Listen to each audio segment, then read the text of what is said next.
Many southern Oregonians remember that Sunday back in 1980 when the volcano erupted because of some of the ash landed right here in the Rogue Valley. And NBC5's Roma Villavicencio spoke to a woman who says she remembers that day very vividly. Roma.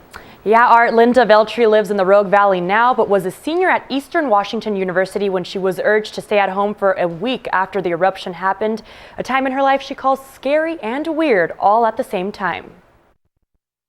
The sky just got darker and darker and the ash got thicker and thicker. At 24 years old, Linda Veltri lived through one of the nation's most historic volcanic eruptions. It was scary just because the health effects were unknown. Veltri, on the other end of Washington State in Spokane, recalls the very moment she learned Mount St. Helens erupted. We were warned to stay inside and to wear masks. A 35-year anniversary that many won't forget. Retired Southern Oregon University professor and geologist Eric Dittmer says it's been an important tool for many geologists. It's part of the process of learning, and watching and putting out seismic instruments and analyzing the gases and so on allows people to do a better job of understanding how it works. Even as far as predicting the next eruption. Dittmer says the Pacific Northwest has a dozen volcanoes, many of them close by.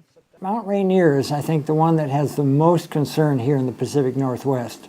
We have ancient volcanoes that are no longer considered active. Well, Pilot Rock is a neck of a previous volcano, Roxy Ann, and Mount McLaughlin. Dittmer says Crater Lake and Mount Shasta are active volcanoes too. I climbed it 20 years ago and there was still sulfur. You could smell sulfur on Shastina on the way up. A smell Linda Veltri knows firsthand and is etched in her memory. Dittmer says if Mount Shasta or Mount Rainier were to erupt, that we are too far away to be directly affected, but that depending on where the wind blows, we could see some ash. Live in the studio, Roma Villavicencio, NBC5 News. Roma.